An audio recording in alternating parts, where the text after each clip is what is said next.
Brian Blessed.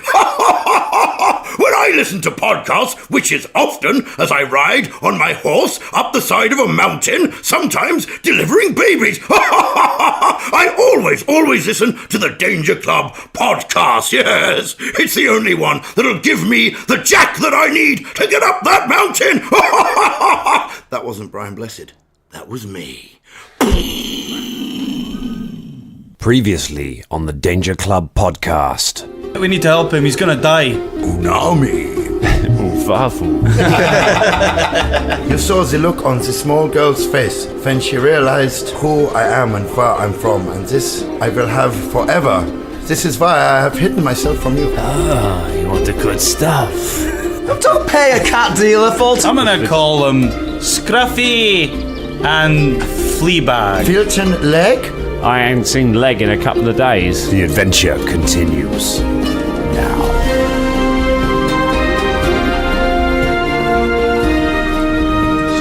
Okay, we're good, we're rolling. Donde installe el bibliol checker. Do the whole thing. I don't know the whole thing. Donde installe el bibliol checker. My name is Caragor and a Danger Club wrecker. We're going to find some fucking drug dealers down by the docks and they're fucking trying to steal us. Hey everybody! Welcome to the Danger Club podcast. A little musical intro for you there. We're very musical in the last couple of weeks. Was that last week. actually musical? I mean, it was music in a sense. I'm trying to build up to it so that by like episode 20 we all have a sort of rap battle. Ooh. D12 would be proud. They would. Let's not forget D12 and what they did. Never forget D12. The patron saints of the Danger Club podcast. So things are getting pretty intense now in Ulsurian. Did we all turn up at a festival? In tents? Ooh. Oh, forget it. It's one of the only good get out. That's it. An eagle just carries Shania away. Sorry if you invested in last week's character reveals. She's dead to us. That pun. Okay, one pun, character death rule. So how are we feeling this week? We had some real heart-to-hearts. I had some real big stuff getting talked about in the last one. We're starting to learn a bit more about these characters. How are we feeling about what's been revealed or what still is left unsaid? I can tell you right now, Shania, it's a big weight off her shoulders. Not all of the weight. There's still some weight there to be unshouldered, but it's big, and also It's unshouldered. yeah. You can unshoulder stuff. It's taking stuff off your shoulder. Yeah. You do that with a backpack sometimes, or a gun. They unshoulder guns, don't they? And they shoulder them too. Anyway, as a player, I've been feeling a little bit of some of the strain of the backstory, and also the name remembering thing, with I mean literally called you Caragor, then found out that your name was Caragor. I think at some points we've called each other our actual names in the whole game. Anyway, I think I for one am quite relieved we can just call each other by our character names now. Yeah. For the listener is as well. Yeah, I'm sure it's much less confusing. You can have just a moment of memory for Gary. I know, I will miss Gary. I'll miss Gary. It's just Gary's a good name. No. Do you know what's going to happen? Is that like in a few adventure paths time, we'll need to go under the alias of different names to sneak into somewhere. Gary will make a return. Ooh, nice. Oh, would it be Shania? Or one of us, except the mantle of We could be a parry of Garys. That's what the collective noun for Garys is. If you've got a lot of Garys, it's a parry of Garys. Through the ages. Every Gary was passed from father to son. Someone's dead. Let's get back on track. Come on. Shoulders back. Someone's been dead a lot. Gary. There's been a lot of people dying. Or about to die. It's a murder mystery. Opposite happens at the end of episodes. End of an episode, really dangerous time to be in any kind of peril. It's like a dinner party that Miss Marple goes to. It's just dead people turning up all the time. So yeah, you've got to You got another dead person. You've been on the lookout for trying to get Shiver. You got some cats. Fulton now has 2 cats. What are they called? Scruffy and Fleabag. Scruffy and Fleabag. Oh yeah. The cats. See, that was a chance to get Gary. Have you got a back. favourite? Fleabag is a bit cuter. Yeah. He's got one of those cuter faces, whereas Scruffy, he's just a bit of a shit. Nice. He's the one that scratched Caragor. Yeah. I like him already. How many points in handle animal do you have, Fulton? I've got it as a skill, but I haven't got any ranks in it. No ranks at all. So it's fair to say that both of those cats hate you. Yeah. That's just cats generally, though, isn't it? Well, yeah, that's true. You know, But when I level up, I'm going to pour them into handle animal, just for that. just so you can hang out with your cats, Until they run away. teach them tricks, and I mean, you can take a level of ranger if you multi-class. You know, get some of that sweet handle animal action, sending them into battle. So I can kill your Sweet cat. handle animal action. I mean, should we just dwell on this sentence a little bit more there, Dan? Did not sound correct. Did not think that phrase through. I would say I was this week. I found myself in a green room on a gig with people just changing into fabulous, beautiful costumes around me, reading the Murder's Mark module guide in the midst of all of that chaos, and I have never felt like more of a nerd.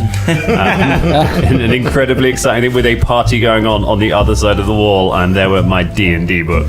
And I'm just like, this is school all over again, except everyone's kind of into this now. Like, this has kind of changed over. I was promoting the podcast in that exact same green room one time a while back, and I said to one guy, by the way, because we've got a pod card, and his exact words were, "Yes, I know, Scott, you've told me 6 times." As he, put on his lipstick and stuff.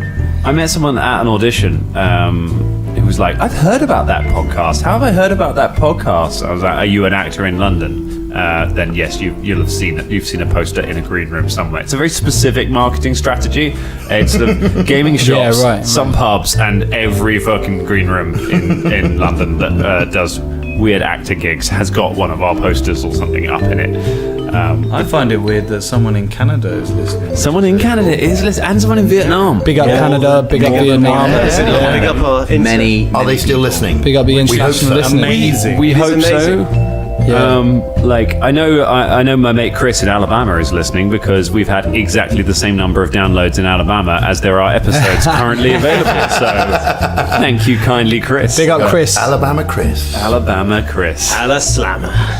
So let's get into this adventure. We've got another dead body to deal with.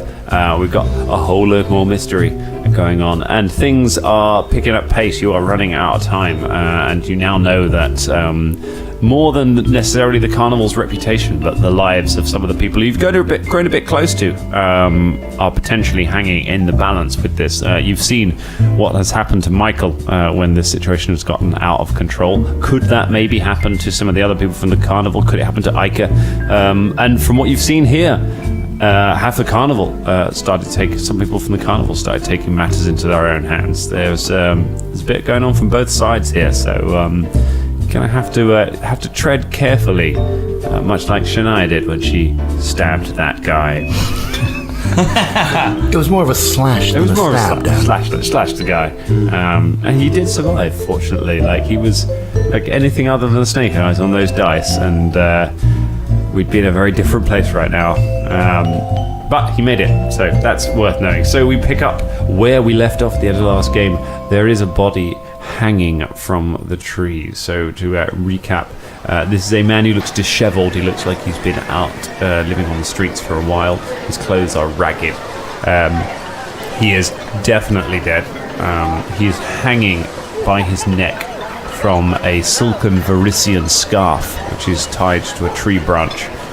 He is dangling there. His left hand has been completely severed at the wrist and is missing. And there is a sign hanging around his neck that says, "We protect our own."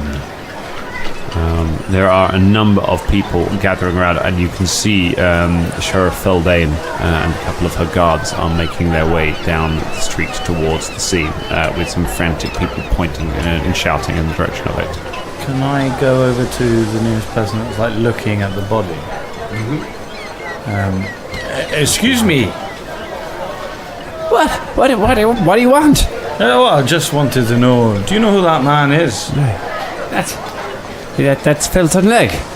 He's just some homeless fella. Oh, what happened? Well, I know he's dead, but why did they kill him?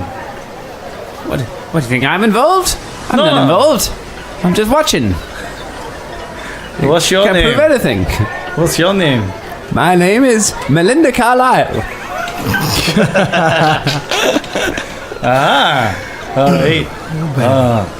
Hey, Melinda. Yes. Do you know where you can find some shiver? Time and a place. This man's stealing drugs. Everybody, this dwarf's stealing drugs. No, it wasn't. Several people turn and look at you. Go away. Can I use a perception check to see if I can notice anyone that I think is looking shifty or has a guilty look about them in the crowd? Yeah, go ahead. It's going to Okay. be that's going to be Or ahead. is it a It's a different- sense motive, really. To Is get it? Okay, a vibe right, like okay. that. Is this apart from Fulton? yeah. He's probably the shittiest dude in there. Apart from Fulton, Scene has made it harder. I would also like to do that. Go for it. Did you get drunk? Okay, so this is interesting. So for the listeners, right? So going for Drum has been rolling really well, and I've been rolling really badly. And I swapped dice with them for a while, and I started rolling really well. And I did an experiment in between games to see which of our dice rolled higher, his rainbow dice or my Iron Fang dice. And my Iron Fang dice actually rolled higher every time. So now I don't know what's happening with the dice, and if that is actually a thing. I'm going to find out right now. Have you Drum. stolen the luck from his rainbow dice and put them into your shitty rolling Iron them Fang together. dice? Maybe I'm that guy on the front of Lucky Charms. What did you roll? so I got a 4 plus 2, which is 6. Oh my god, You rolled true. high. The curse is true. I rolled 15. So that's plus 4, which is 19. 19. You have a good look, a scan around the crowd. However, you don't see anyone who's acting out of the ordinary. Other than the people who are sort of gathering around Fulton and shouting and waving to the sheriff as the sheriff approaches. Shania, I think the area's too hot at the moment. We should wait till the sheriff and the guards die down. No one's going to deal in front of the police. Okay, yes, I can see this is true. Should we perhaps cut the man down? No, it's not up to us. Yeah, why? Okay. Why? The sheriff arrives on the scene with the guards and takes a look. Bloody hell. Somebody get him down, for God's sake. Okay, so Shania We can calm down. tries to Okay. slash the What happened here? Anyone see anything? No, it was like this when we arrived. Hey. Convenient. Everyone else kind of shakes their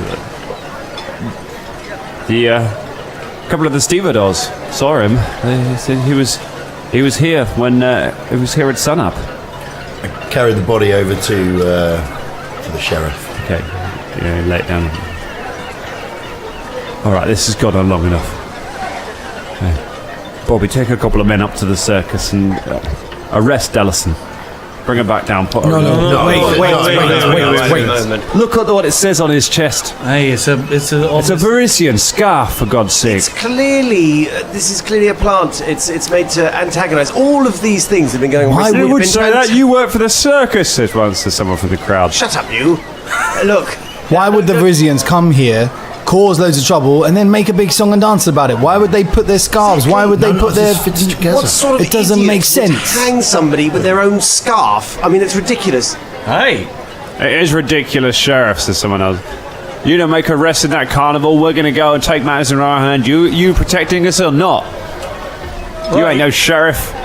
That's not very nice. Feldane kind of looks around the mob to both of you and says, look. Bring her in. All right? We'll do some processing. Sheriff, wait, hang on. You said to us that we have 48 hours. You do. That 48 hours is not up. Now, I believe you're a sheriff of your word, is that right? I am. So then I believe you'll give us your full 48 hours before you make any untoward arrests. I'll give you your 48 hours. Thank you. But Dellison's going to be in jail while you do it. If you can't find any proof that says it's definitely not the carnival after those 48 hours, then she'll have to feel the face of the law. Anya! Says someone shouting from the crowd. Okay, speaking to Caragor. Caragor, I think maybe what we need to do is take the sheriff and let the sheriff in on what we know. Just the sheriff alone. Just so that they know. We don't know anything more than we did last time, really. But wait, don't you realize that if she realizes that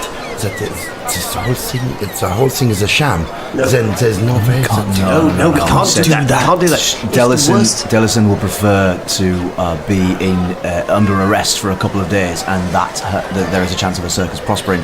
Then she not go to jail for a couple of days, and the circus comes down. She could exploit the power as well. Exactly. We have to keep this looked as the last gasp chance we can use that, but it has to be the last resort. Velda, were you listening in there? What? You creep. He was talking to me. I just sort of wandered over.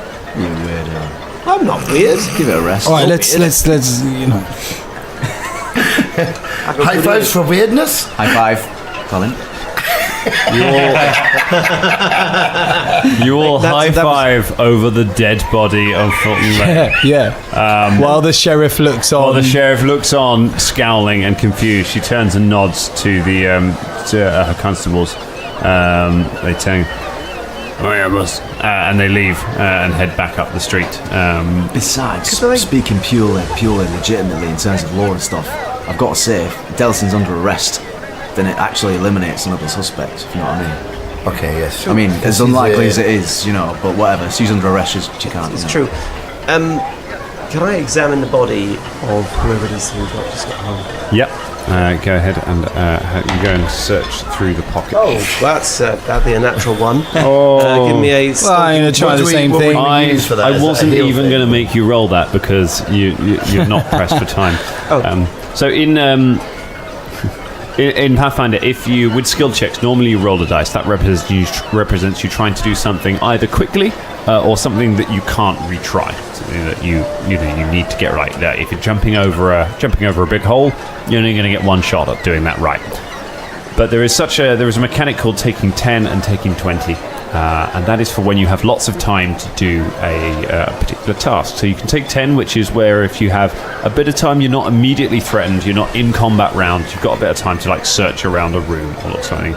And you can do what's called taking 10, which is the assumption that if you roll the dice enough times, eventually you will roll a 10 or more on it. And so you just take a straight 10 and you add your total to it. If you have absolutely no distractions whatsoever and you could spend a couple of hours doing something, you can take 20. So you assume that you score a 20 on it because eventually you'd roll a 20. If every round you were rolling a dice, eventually you'll get a 20. You're going to do it on something that you couldn't do it on that jumping over a hole thing because you can't keep trying to jump over a hole until you don't fall to your death. As much as you would love to. But on this, I will let you take 10 to search him. Taking 20, probably not, because there is a crowd around and you haven't got that. You need an hour or so, take 20. But you can take 10 if you like, rather than taking you one. Or you can roll if you prefer to. Could I roll it again then? No. So if I take Chanel, I'll have a go. Yes, I think it's probably best I just sort of bumble around and... So take 10 and then roll. After all that explanation about taking 10. Again. No. Yeah. So 18. So if you're taking 10, you assume that the dice came up as a 10. You don't have to roll if you take 10. Oh, right. You automatically get 10 plus your skill mod. Oh, plus my skill mod. Sorry, I thought you meant plus. Yeah, that's it. Would give me 11. And which skill are we using? I'm sorry. Perception. Or heal. Okay, 14 then. Okay, cool. Or heal, 16. For 16, okay. You establish, from your heal check, you establish that he was indeed strangled. However, he was not strangled with this scarf. There is a thin rope burn mark around his throat that indicates he was garroted. He was strangled with a fine piece of rope. I point this out to the sheriff. You see, having given the explanation, you would agree, yes, that it looks a little bit like maybe this was more of a setup. You find a couple of items on him as well as you search through his pockets. Tucked into his breast pocket, so just next to the sign, there is a Harrow card. So it's like a tarot card, effectively, in Pathfinder. It's a fortune teller's card, which depicts on it a sphinx. The sheriff points at the card as you draw it out. I say, that seems to counter your point somewhat, doesn't it? My guess is someone from the carnival got angry, got sick of what happened. I heard about what happened to that boy. I had people come crying to me about that, about you getting involved in it. I told them to sod off. That they shouldn't have been getting involved. I think that someone's taking it into their own hands. I would say that it is the exact opposite. For why would someone place a card in if they do not wish to be found? This is madness. Let's say you wanted to do a murder, right? Why would you intentionally put an evidence of yourself in it in the body? Exactly. It's Maybe they're trying to send a message. But bear in mind that the circus is under threat and that you have all the power over them if it all goes wrong. What message would that be? At this point, Velda, you from your search, you produce a note from his pocket, which is stuffed into his trouser pocket, so not as immediately visible. The tarot card was kind of propped out as if sticking right out the top of the pocket. This is in a back pocket that you pull out. A shabby-looking note that looks several days old, maybe a couple of weeks old, even, that you unfold and read. It is signed by a man called Arnahim Brayton, who apparently works in some kind of shipping. It's the shipping company name underneath. There is no seal on it. It's signed Arnahim Brayton. It indicates that Filton Legg has been hired to work on one of these Skull River boat crews, and has been given an advance on his salary in order to purchase new boots for the job. This would point this out to the group. Well, this would suggest that. I'm not quite sure. Well, I think this suggests something. This definitely leads to follow up on, because whatever led this man to this point is vital to this investigation. I mean, I have to say, Sheriff, you seem very intelligent, very perceptive. Honestly, as Caragor said, why would you set yourself up for such a fall if you're they're in the weak position here. They have everything to lose. And they're apparently hanging people in plain sight with pictures of their sort of, star attraction hanging out of their pocket. I mean, it is madness. Murder's being committed in the carnival. I mean, why would you do that? That's why I've got to arrest her. That's why I've got to get her behind bars. If they're planning on just killing someone to leave a message and then packing up and leaving. Why would a carnival sign up to try and make money? Why would they do that? Why would they enter someone's village or town, and why would they start killing people? Their livelihood is just money. Why would they do that? It don't make no sense to me, but I don't have any other answers right now. Killing off the customer's eye, MZ. That's what you're getting at there. That's stupid, isn't it? Yeah, it's a stupid idea. They wouldn't do that. Nobody from the carnival would do this. Before you go marching off there, Sheriff, how long have you been a sheriff? I've been a sheriff for 5 years. Yeah. Everything goes well, does it? Never failed this murder case or anything like that? Goes well enough. Aye. Caragor just looks at Sheriff Feldane for a while. You, never ever taken a bribe or anything like that? How dare you, How dare you? Sheriff, lawmaster, clearly not keen to do your job, are you? I'm doing the best I can with what resources I've got available. And you so were the ones we. what tried to shake me down for money. You were the ones who weren't willing to do this without getting coin in your pockets. Don't you talk to me about who's got honour. Well, it turns out someone's a bit trigger happy now, aren't they? You want an easy out, don't you? You don't want the truth. You want an easy lie, and you know it. You're weak. I want the truth. You can't handle the truth. What's the truth then, Ark? You tell me. What's going on? You give us the end of the 48 hours and we'll find it. I've told you get your 48 hours. Aye. And after that, Dellison goes to trial. And you go make your sham arrest, which you know is a lie, but whatever makes you sleep easy at night. Come on, lads. You Thank you for your time, Sheriff. You turn and walk away from the people. That was said in a little bit of for listeners at home. No, I wasn't going to say that. I'll tell you what, let's just carry on. Scott mindful. Let's not even get into it then. Scott mindful. No. Felicia is another stage alias. Yes. Scott was implying that I was sucking up to, that M was sucking up to the sheriff, when actually he was being a bit standoffish. He was just kind of saying thank you for your time. Yeah, thanks for your time. It's like a little remark as you walk away. Thanks for your time. It is like signing off an email, regards, rather than kind regards, isn't it? It's shit. I do that all the time. Yeah, right. Once again, we are the most British podcast. Absolutely. if you're angry, kind on that regards, I see. Yes. Well then. So you're left here with that note, with the Harrow card, with the Varisian scarf, and with the sign saying "We protect our own," and with a man with one hand. Actually, the wound looks fresh. The wound looks like the hand was severed recently. It's not like he has had Right. First things first. We need to get rid of this sign. It's just going to inflame people if they see it. Well, they just left the body here. They're not going to go take it to the morgue or anything. The couple of guards are now packing up the body to take away. We should go to the ship and find out the crew he signed up on. Are we not going to? Yes. What about Keenan and They might be linked to this. The name. Anaheim what? Brighton. Yeah, Brayton. I think. This person, okay. We need to find this person, but also...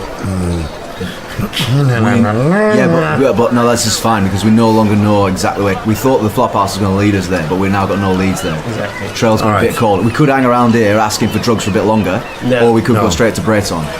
Let's go straight to the ship to find out the background of what happened to this man in the 2 days leading up to this. Because the last time the Flophouse woman saw him was 2 days ago, so he must have done something up until this point.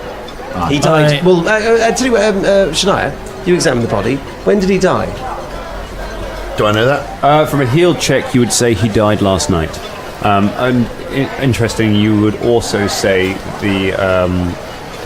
you would say that the severing of the hand happened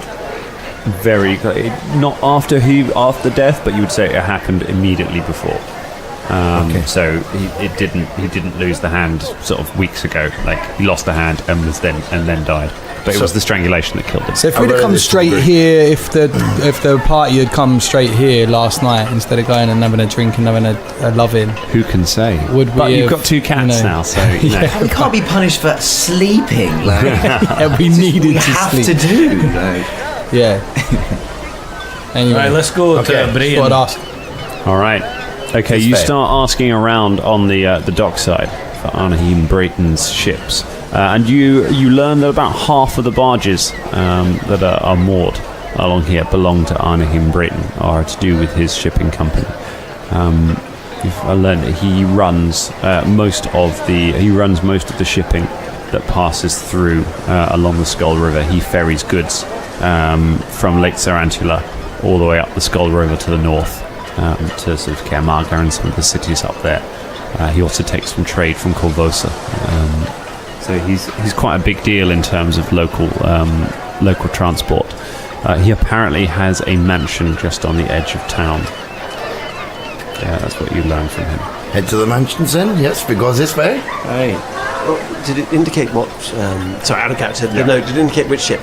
No, it doesn't say. It just says one of the ships. One of the ships. It doesn't appear that he's been assigned one just yet. This was just like a note that he was getting an advance on his money. No, a bit wary. I mean, it does seem to point to the mansion, but I'm a bit wary of just wandering into a mansion which is going to have, men and guards and, possibly protection and stuff like that. But have they done anything wrong? Well, no, but if it all goes tits up, we're on enemy. If you had some kind of office in town, maybe we could go there first. But he's probably going to be there, is he? He's probably going to be in a bloody mansion. The other option is maybe to just check all of the ships are in his name. This is the only other options that I can see that we can chase him down. What, to see if he's on one? Well, to see if there is any more clues or things that we can find. If we find him, then yes, wonderful. I think we just go to his mansion. Yeah, let's go to the mansion. If any shit goes off, then you can all I prefer to go to the mansion, definitely. June, off we go then. But no, that was my first thing. But you said about the man. Hey, come on. Sorry, I missed that. So then I said, well, this is the other option. I'm still a bit. I pulled Shania to one side as the rest of us walk off. I'm still a bit reeling after what you said to me last night. What did I say? I don't. What? Oh, you don't remember? You don't remember? Oh, okay. Never mind. No, wait. Caragor, adventure. What is he talking? Caragor walks off. Oh dear. My drown. Shania is feeling hot around the collar, wondering, trying to remember in the blackout drunk what she said. Oh dear. So you make your way, you follow some directions until you find Brayton Manor, just on the edge of town. It is a large 2-story house set in some gardens with a little picket fence running around it. So it's sort of late morning by the time you arrive here.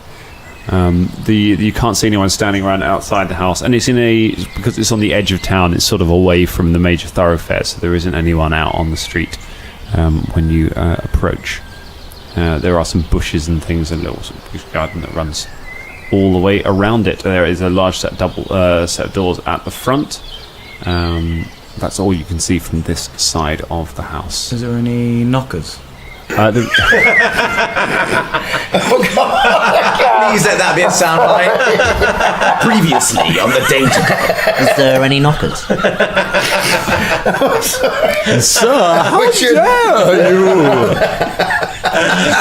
you? Once again, this is definitely the most British D&D podcast out It's there. Carry On Pathfinder.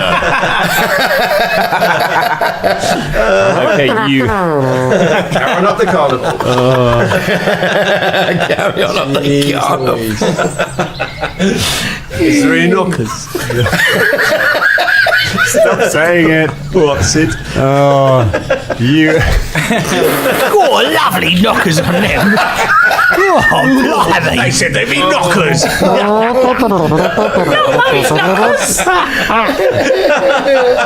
Oh God. You approach the house on the search for knockers. You notice 2 things about the front door. 1, there is a knocker. They said there'd be knockers. Just the one. Single knocker. A single knocker. A single knock. It's a single knocker door. It's double doors, a single knocker. But you also notice that the door is ajar. The door is ever so slightly open. Caragor. The door is ajar a bit. This is your moment to shine, yeah? Oh. Wait. Caragor looks suspiciously at the door to see if he can ascertain if the hinges swing outwards or inwards. The hinges swing inwards. Hold me fucking beer! Run up to it and kick the door as hard as I can. As Caragor does that, I just open it as he's about to do it. Hang on. If we're talking speed, who can get to the door first? And I think you'll find... I went to find if there's any knockers. There's only one way to solve this. No, but I mean, as in a comedy way. Caragor, roll for initiative. Shit. I wanted to do it at the same time. So as you went into it, I'd open it and you could just go, oh! Maybe you will. Let's find out what's going to happen. Is this like the D&D equivalent of rock, paper, scissors? Yeah. Shit. 18. And Caragor? 8. Okay, you can run forwards, and Fulton opens the door just as you get to it, and you just kind of run through the gap into the room. I just jog it off. Caragor jogs it off. Sort of comes so slow. Oh. That's funny, wasn't that? What? Funny, wasn't that? Yeah, funny, yeah. Can MC, if there's like any damage to the door frames or anything like that, if anyone's broken in? Yeah, you head up and have a good look at the door. The door does not appear to be damaged. No, it appears undamaged. It's not been kicked in. Should we call out for someone? Yeah. Hello.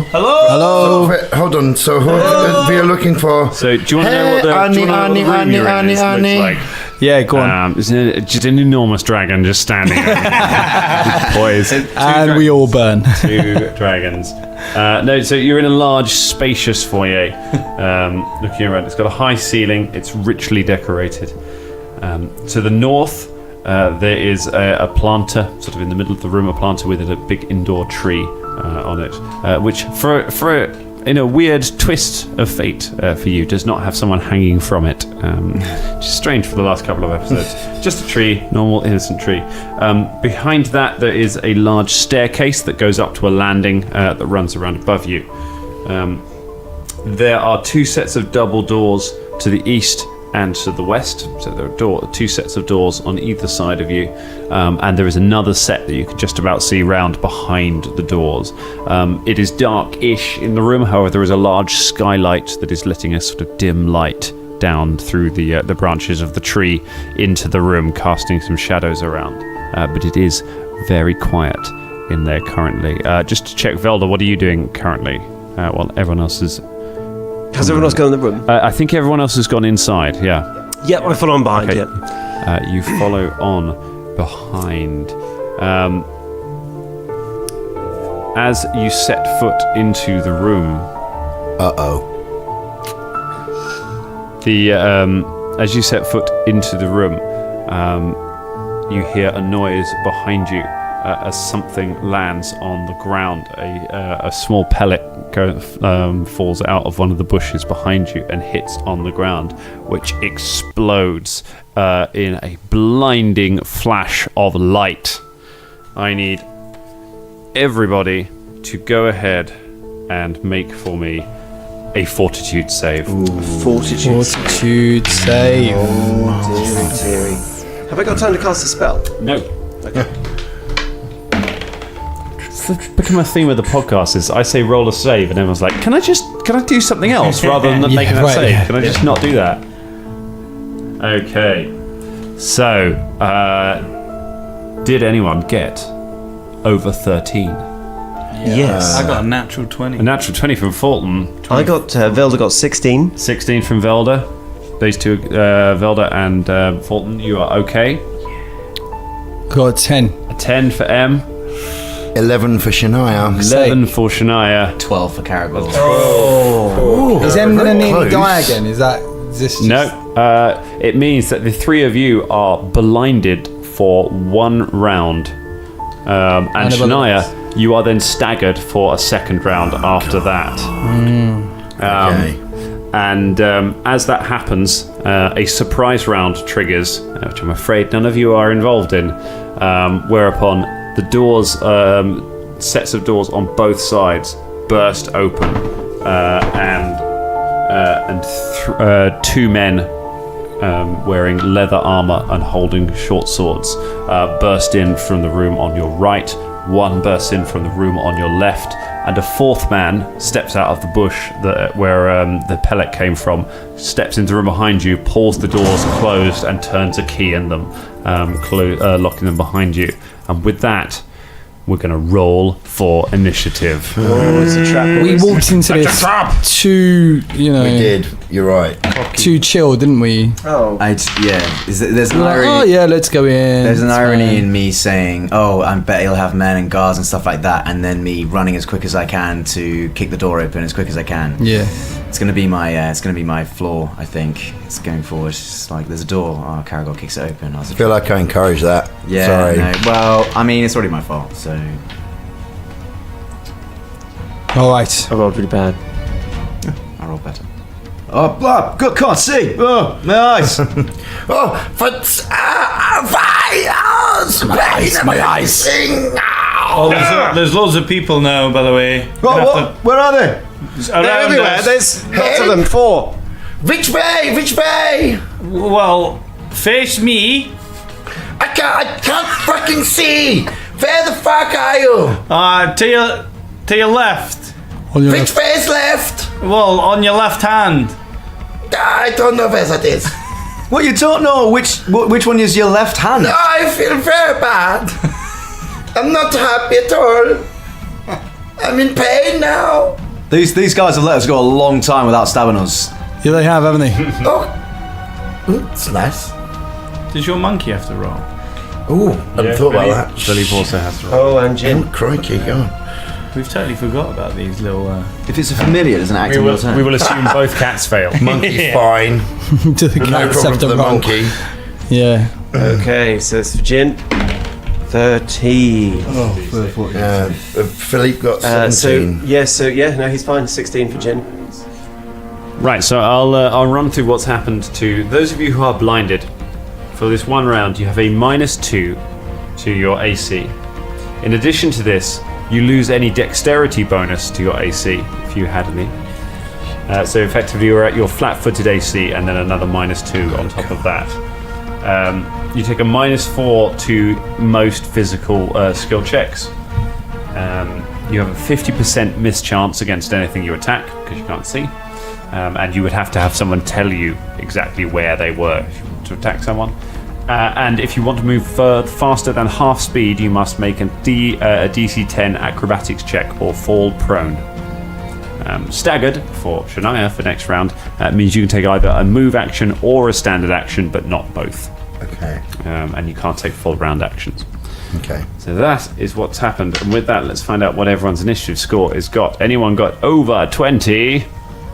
Oh dear. 20 to 15. Anyone in a 20 to 15 bracket? What we got? Fulton got 16. Fulton got 16. Caragor got 17. Okay. Can't do anything yet. Anyone in the 10 to 15 bracket? Got 13. 13 for M. Good rolls, guys. Good. And gosh, what did you get, Shania and Velda? 6 for Velda. 5 for Shania. Oh. Ooh, start of the table's doing well. This is. If you guys can deal with. I mean, that's how it would be, right? Yeah. Well, no. Actually, I passed my test. You I can passed. do it. You and my passed your familiar. test, Like, we're did you? fine. Me and Jen were just. My familiar's slow. all right. Yeah. Okay, so we start then with Caragor. So to recap, you've got there are 2 sets of double doors on either side of you. A set on either side of you has burst open. On your right, 2 men have run in with drawn weapons. On your left, 1 person has run in with a drawn weapon, and immediately behind you, standing right next to Velda currently, because he was the last one in the door. Velda and Shania, the last ones in, is another man who has just locked the door behind him. Which is the side with the least amount of the Danger Club on it? The least amount of Danger Club on it. It is probably going to be the left-hand side. Okay, so let's take a punt on that. Caragor, blinded, whips out his bow and takes a shot at the guys on the left. Okay. You can't really make a ranged attack without. You can't make a ranged attack. You're blind. Like, you have no idea where this guy is. This is the trouble. I thought you just take a 50% hit and miss chance. Yeah, you do. If you're firing, if you can identify which square they're in, then you can fire and take a 50% miss chance. But you don't even know. You just know there's someone somewhere to your right, so it's way more than a 50% miss chance. Okay. So the guy immediately stood next to Velda. Yeah. I could reach with a melee attack. You can make a perception check to hear where he is. Here's a question. Yes. My studied target. Mm-hmm. Can I use all my senses to study that target? As in, could I study my target with my ears? Give it a good sniff. Yeah. Go on. I'll allow that for this. Certainly for this game. Okay. That's fair. Then I would like to study that guy next to Velda. You study the guy. Go ahead and make a perception check. And to locate him. 23. 23. Yep, you've got an idea of where he is, so you can try and take a swing at him. I take a roll. I leap at him with my cutlass. Nice.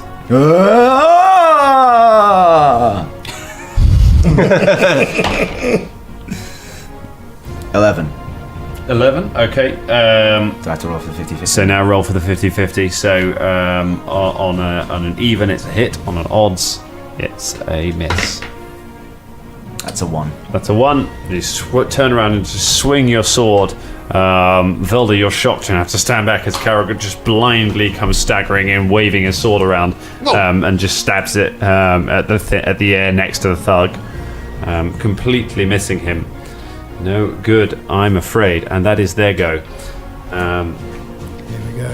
Here we go. So, the one we'll go left to right. So the one on the left moves straight over to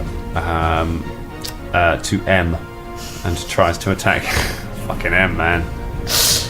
My first combat roll with his short sword. He comes in with a massive 5. All right. It was not going to hit M. No. So he comes running in, but you manage to get your sword out and deflect the blow. The one the one at the back decides to have a stab at Caragor, since he's just kind of blindly staggering around. He takes advantage. Fight me! Oh shit! Oh, he's gonna. That's a 17 against your various problems. So he goes ahead as you're walking, staggering around. He just stabs you in the side with the short sword, dealing 3 points of damage. Bastard! And then the two on either side move it in. One of them goes for Fulton, and one of them goes for Velda. Come at me, bro. Don't come at me. The one against Fulton. That's only a 10. No, won't do it. The one against Velda. That's a 15. Oh, against my what? Against your armor class, yeah. Yeah. That's, Okay. Yeah. So he comes running in and slashes you across the arm, Velda, dealing 1 point of damage. Not too Not bad. Oh, you shit! 10th times. Good God. Which takes us to Fulton's go. Alright, I'm The guy gonna who bash stabbed the you. fuck out of us right in front of me. I feel like he immediately regrets his choice of opponent. 18. 18 hits. It is 14 damage. 14 points of damage. So the guy just comes. The guy just comes running in with his knife, and before he can take a swing at you, just hit him in the face with the butt and just take him down with your axe, slash him across the neck and chest, spraying blood across the floor. The man goes down, dead. That's what you get for fucking with a dwarf. Nice go, Fulton. M. Now I've just clinged him with my sword, haven't I? You so have. I know where he is. You have an idea. You can take a swing. You still take a 50% miss chance, but you can take an attack. That's fine. All right. So 22. 22. Okay, now roll any dice. On an even, it's a hit. On an odds, it's a miss. It's an odds. And you swing, but unfortunately he sidestepped. He sidestepped a moment ago from where he was. It felt like a true hit, but he's just not there when you finish your swing. Oh, Velda. I'm going to. So I've got 2 near me, have I? So you have currently got, you've got one sort of directly behind you next to the door, and one standing to your right, who's the one who is attacking you. The one behind you is fighting Caragor, who is also sort of behind you. The one is attacking me. I take the hit from the one, and I'm going to step forward and shocking grasp him on his chest. So it's a touch attack. Yep, but you have to take you need to take. The trouble is you can't get out of anyone's. Only you can take a 5-foot step, but you can't move diagonally. So no, you can't get out of his threatened square to be able to cast without provoking an attack of opportunity. Oh, I see. I mean, maybe I'm misunderstanding this. This is a touch attack. It is, but you have to cast the spell first. So you have to cast the spell, then move up, and then touch. That's why the Magus is so good, because they can avoid that. But yeah, a wizard, you would have to risk, see if he managed to hit you. All right. Maybe you'll be able to cast. Okay. In that case, can I shoot him? You can, yes. Good. I will then get up my crossbow, whip it up, and shoot him right in the face. Okay, go ahead and make your attack. Come on. That is 22. 22 hits. Thonk. And I'm going to do 3. 3 points of damage. Okay. You back off. You take a step back and just fire a crossbow into the guy's shoulder. I'm sorry. I rolled a 19, and that might be a crit. Okay. Sorry, I just seen it's a 19 to 20 crit roll. No, 8. Nope. It's not a critical. Sorry, Velda. Nope, sadly not. So you shoot him with a crossbow and wound him, but now you have an unloaded crossbow and a man bearing down on you. I can't move, can I? As well? You can, but he'll get an attack of op.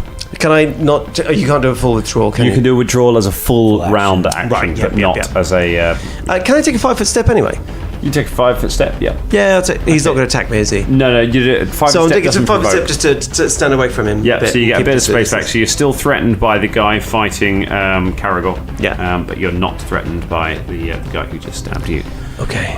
So that takes us to Shania and Philippe. Well, Shania.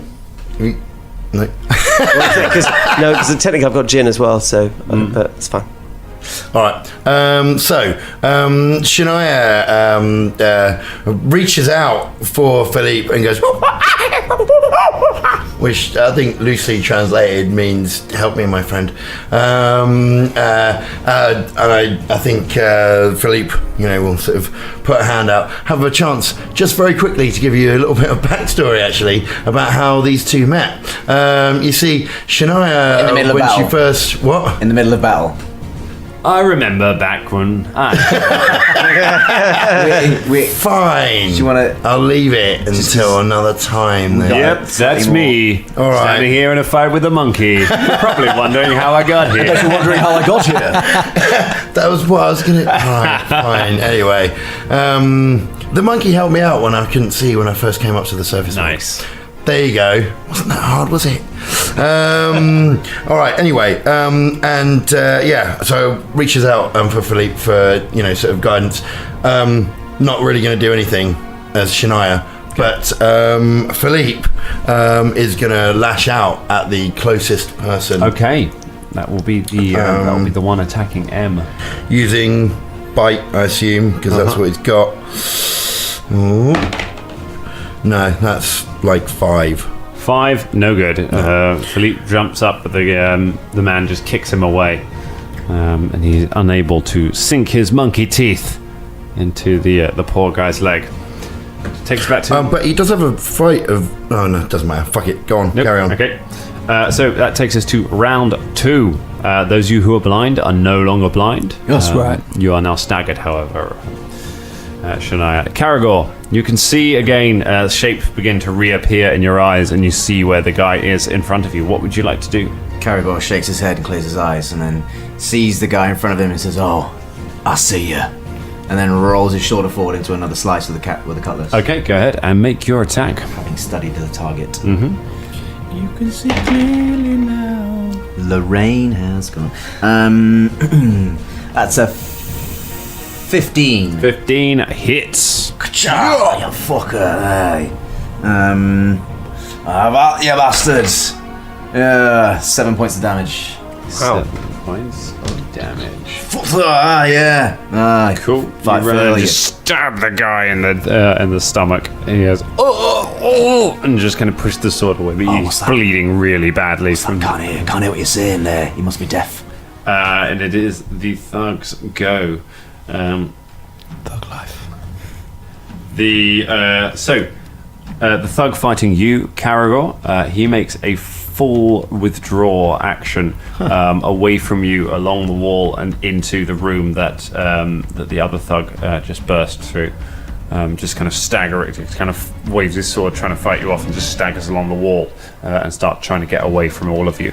When he finishes his movement, is he out of sight? No, he's still good. in the doorway currently. It can't get all the way out, unfortunately. The other ones, apart from the one Faulkner killed, are still standing. With Velda backed off and you standing there, the one who was attacking Velda turns his attention to you, Caragor,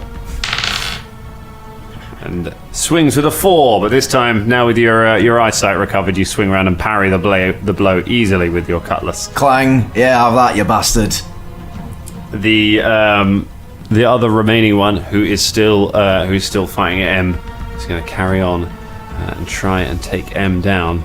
He missed with his last one, and with this one, 15 against your full AC. My full AC is 15. 15, so that is a hit. He manages to get through your defenses. What the fuck? Yeah, Okay. On this one. if it's on or more, it's Yeah, a hit, yeah. fair You enough. take 2 hit points of damage. As 2. you manage to as you take a stab to the leg. As he gets through your defenses. But that is all they can do this turn. All right. So that means it's Fulton's go. Just caressing your dice, ready for the game. I'm gonna go over to the nearest one to me now. So there are two currently in combat. One is fighting Caragor and one is fighting M. And is there one on their own? There's one on his own who is just staggering away from the fight, trying to get away. Where's he going? He's heading back through a set of doors to the left of where you came Go in. over to him. Okay. And I slash him. All right. My great axe. Sorry, it is. Oh, my hands all sweaty from the finger. From the fig. From the thing. 8 does not hit. Fulton. You swing the axe, but he ducks at the last minute, and the axe thunks into the wood.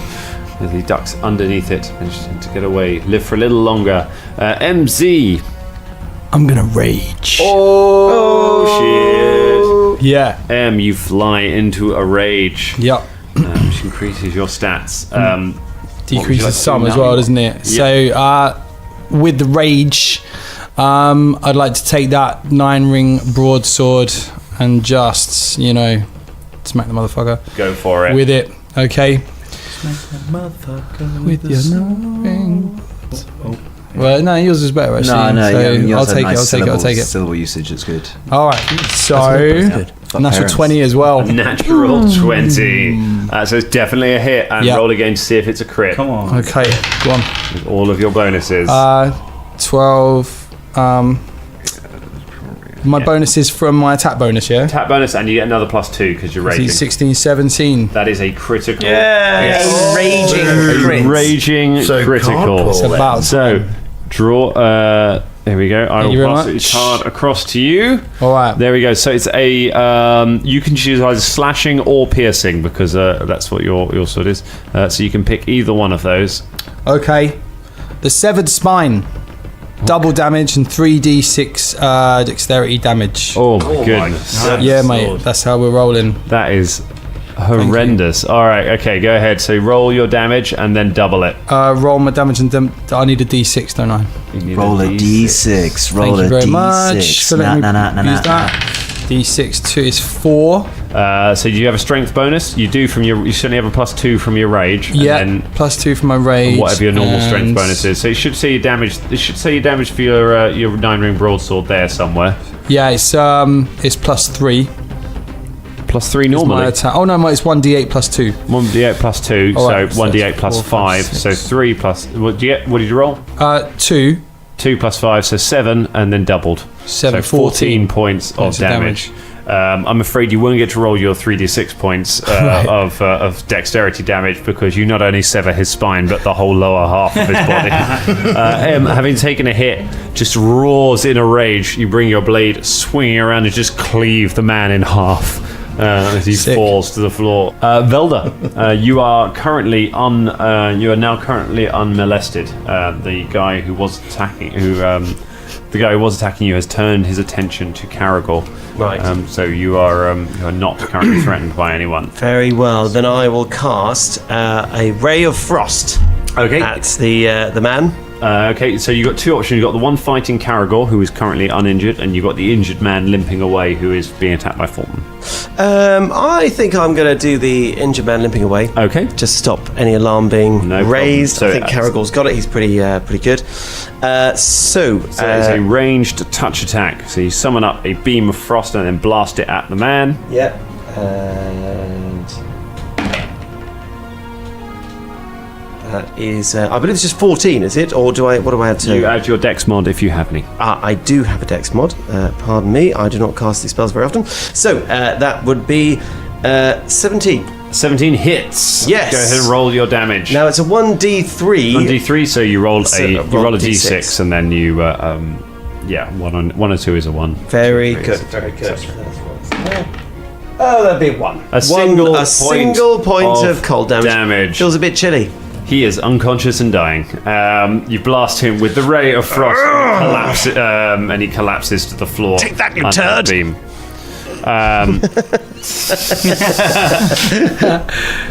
Shania, you are now staggered, but you're not blind, so you can see, but you can take a move or a standard action. All right. I am going to. You are within range of the one remaining thug. Okay. With your scythe, if you would like to use it. Yeah. I'm going to use it. Okay. Yeah, let's do Make that. your attack. Okay.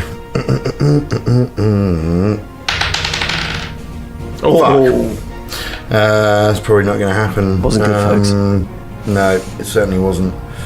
Oh God. A 2 is almost certainly a miss. It was unless a you 2, have You're not going to hit with a 2. No, so yeah, Okay, that's going you to be a swing miss. your side, but unfortunately you're still pretty rattled by the the light, and you're unable to hit the guy. You swing way over his head. Do you want to do anything with Philippe? Yep, definitely. Go for it. So Philippe is going to attempt to attack Okay, as well. go for it. Yeah, biting stuff. Make your really. monkey attack. Okay, Goddamn monkey attacks.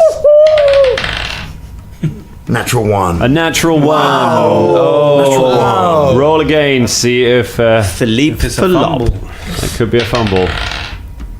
Ooh, 7 plus what's his bonus? 10. 10 total. That's a fumble for Oh dear, Philippe the Philippe. fumble It's a melee monkey. fumble. All right. What is it? Is it melee? melee, Is it? yeah. Catch your breath.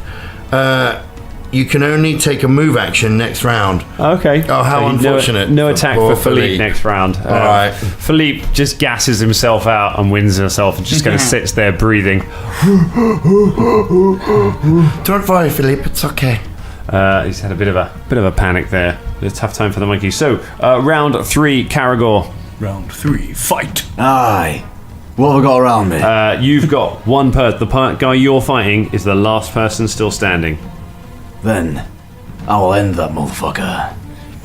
Go ahead and make your attack. I leap towards him and scissor my cutlasses in the air. Well, I mean, I can use one really at the moment, but... You're going to scissor him. Well, just this sort of scissoring action. He sort of scissors back and forth, with a blade, like you might do with a blade.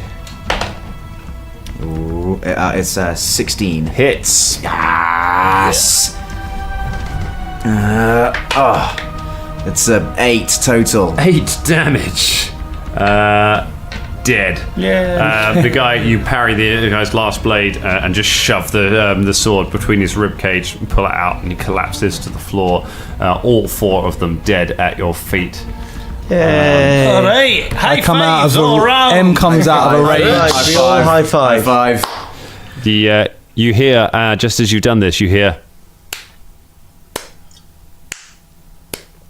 That's going to come out awfully on the Actually, it wasn't too bad, but no a more. slow clap from above on the balcony as a figure strides out, and you hear a voice say, "Well done, mates!" As you look up, as Fulton Battlestone strides out onto the landing above you. And that is where we leave it for tonight. Mother Hubbard. What a cuff. Jeez. That's just... Whoa. The shapeshifter.